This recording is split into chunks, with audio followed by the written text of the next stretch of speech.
Nós estamos iniciando hoje o nosso canal jurídico.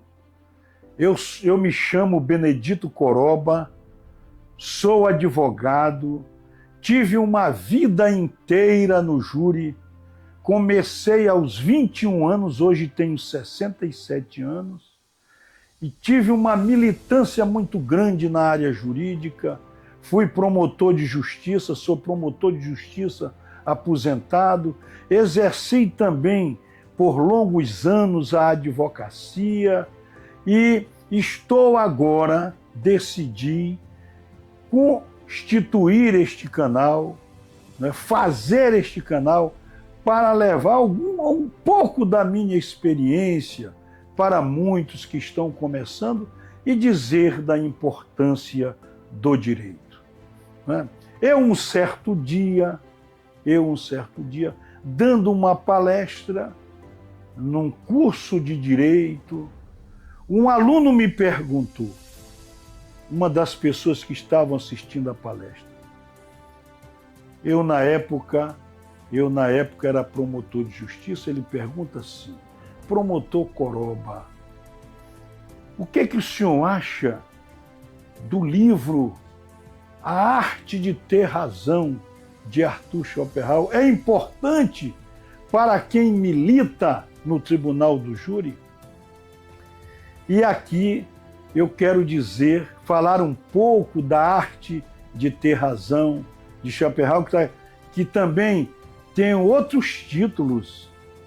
Por exemplo, um livro que muitos é intitulado também Como ganhar o debate sem ter razão, né? Também é considerado como a dialética erística. Por exemplo, quando se discute esse livro, A Arte de Ter Razão, se discute na filosofia no âmbito da dialética erística, né? Mas o importante é o seguinte: este livro tem 38 estratégias para o debate. E o que é que nós podemos observar? Nós podemos observar que este livro ele trata da dialética erística, né? Que é diferente da dialética de Platão. A dialética de Platão é um diálogo, porque o termo dialética é derivativo do diálogo. Então, para Platão, a dialética era um diálogo entre pessoas para a busca da verdade, né?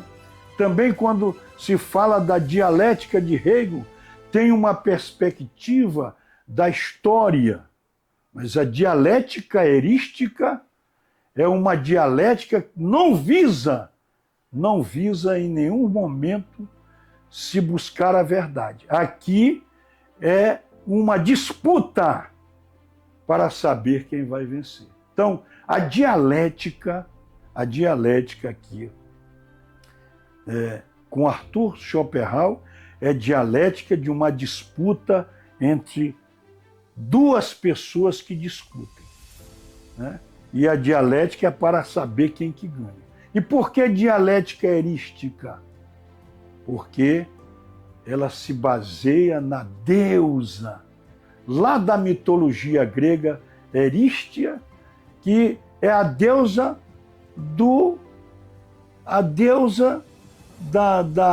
da discórdia, a deusa que provoca a discórdia, a deusa que provoca o debate.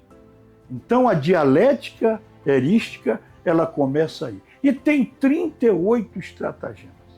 Eu fui observar, depois de algum tempo, ao fazer uma análise deste livro, A Arte de Ter Razão, de Schopenhauer, que, na verdade, ele o escreveu por dois motivos. Primeiro, para se tornar o livro melhor do que o de Aristóteles. Lá na Antiguidade, Aristóteles escreveu Refutações Sofistas, um dos livros de Aristóteles. E ele entendia que o livro de Aristóteles não era completo, né? E aí, então, ele faz esse livro. E outros também dizem que ele fez isso para combater Reagan. Então, nós aqui, né, estamos neste campo. Qual a importância deste livro para o profissional do direito, para o advogado que atua no tribunal do júri? O advogado do júri um dia vai ouvir isto, o que está no parágrafo 3º do artigo 476. Fim da acusação, juiz. A defesa tem a palavra. E aí nós vamos ter, o advogado tem aí o desafio, não só de defender o acusado, mas de defendê-lo plenamente. A Constituição Federal diz que a defesa do acusado no tribunal do júri, ela é uma defesa plena. Tem que ser uma defesa completa, uma defesa eficiente. E para isso, os meus anos me ensinaram. O primeiro requisito para uma boa atuação no júri: conhecer o processo. Conhecer o processo a fundo. O advogado que conhece o processo, ele vai firme para o debate. Mas é conhecer a fundo, ler o processo, estudar o processo, ler todo o processo várias vezes, né? E procurar ter o maior conhecimento sobre o processo que ele vai atuar na defesa do acusado. O segundo é que quem vai julgar a causa são os jurados. Os jurados são 7 pessoas escolhidas na sociedade para julgar. Os critérios de julgamento dos jurados é diferente dos critérios do juiz. O juiz togado julga de uma forma, os jurados julgam de outra. E, mais das vezes, os jurados conhecem bem muitas informações sobre o processo, pela mídia, pelos comentários da cidade, principalmente os casos famosos, né, os casos de repercussão extraordinária. Então é preciso que o advogado tenha ciência de que os critérios do julgamento do tribunal do júri são outros. Quem julgará o acusado são os jurados, são pessoas da sociedade. E para isso, são jurados que têm o chamado golpe de vista genial. O juiz Margarino Torres, que atuou no júri do Rio de Janeiro na década de 40, por mais de 10 anos, escreveu, foi o melhor que escreveu sobre o júri até hoje que eu li. E ele diz: o jurado tem um golpe de vista genial. Ninguém consegue enganar o jurado. Então, o jurado, ele vai te observar não somente no debate, mas em todo o julgamento. Então, seja o mais natural possível, seja o mais convincente possível, transmita a autoridade no debate, ou seja, que você conhece a causa como ninguém, né? Tem que ter firmeza, firmeza na argumentação, tem que ser firme na argumentação, com um linguajar simples e claro. No júri, não se deve usar termos técnicos que os jurados não alcancem. Então, o advogado tem que ser claro e numa linguagem simples. A simplicidade da linguagem não quer dizer que o advogado deva falar, né, um português rasteiro. Não. Tem que falar com uma linguagem clara, uma linguagem simples e com muita elegância na linguagem. A narrativa tem que ser lógica. Enfim, nós ainda vamos tratar em vários vídeos sobre a oratória do júri.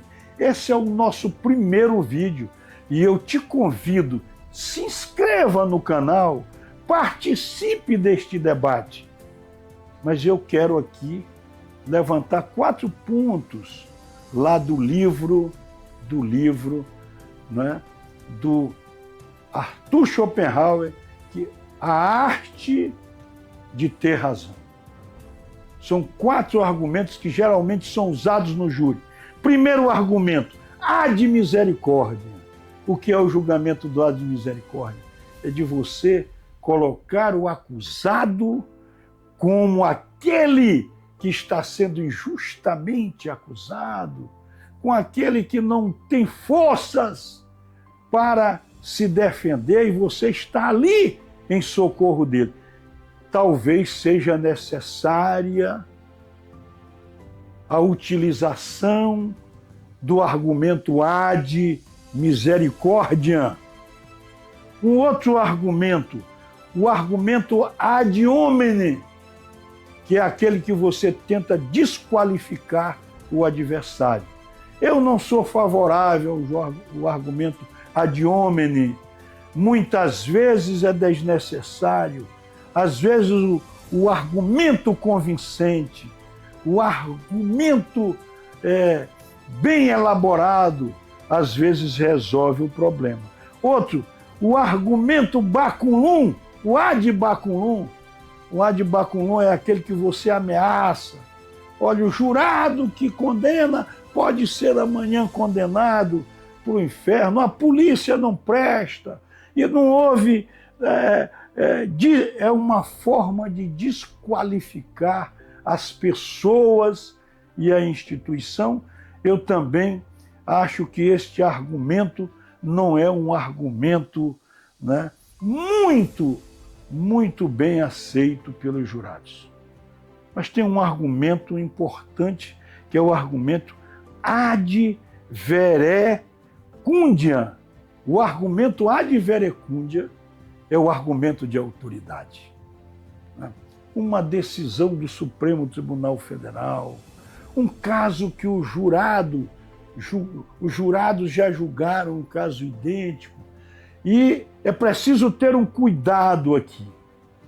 A jurisprudência dos tribunais togados tem que ser muito bem estudada para exibir no júri, porque o jurado nem sempre julga como juiz togado. É uma coisa a ser estudada e pensada em cada caso. Mas o argumento de autoridade é importante. Às vezes a opinião de um jurista famoso é muito importante ser colocada no júri. Mas eu vou encerrar este vídeo apresentando uma ideia muito importante para os advogados. Porque, como disse Margarino Torres, os advogados, os jurados, têm um golpe de vista genial. Procure defender a verdade. Procure buscar na verdade. Se segure na verdade. Porque um argumento baseado numa verdade processual, ele passa a ser, durante o debate, um julgamento, um argumento de autoridade. Então eu vou encerrar o nosso primeiro vídeo. Nós vamos aqui falar sobre a oratória do advogado no júri, alguns pontos importantes, né? Mas este primeiro vídeo foi exatamente para lhe convidar a participar deste canal, a se inscrever neste canal e a nos acompanhar. Nós vamos tratar de muitos temas, dos aspectos técnicos do júri e de outros assuntos jurídicos. Porque o advogado do júri, ele se torna um advogado universal. Porque o júri é uma escola de vida. O júri prepara um advogado para a vida. Por exemplo, o júri diz que a gente tem que ler bastante, estudar os clássicos, né? Precisamos ler a Divina Comédia, de Dante Alighieri, né? Dom Quixote de La Mancha, de Miguel de Cervantes, né? Os Lusíadas, de Luís de Camões e tantos outros livros da literatura, estudar os livros técnicos, estudar filosofia, toda esta bagagem de conhecimento nos ajudarão no júri.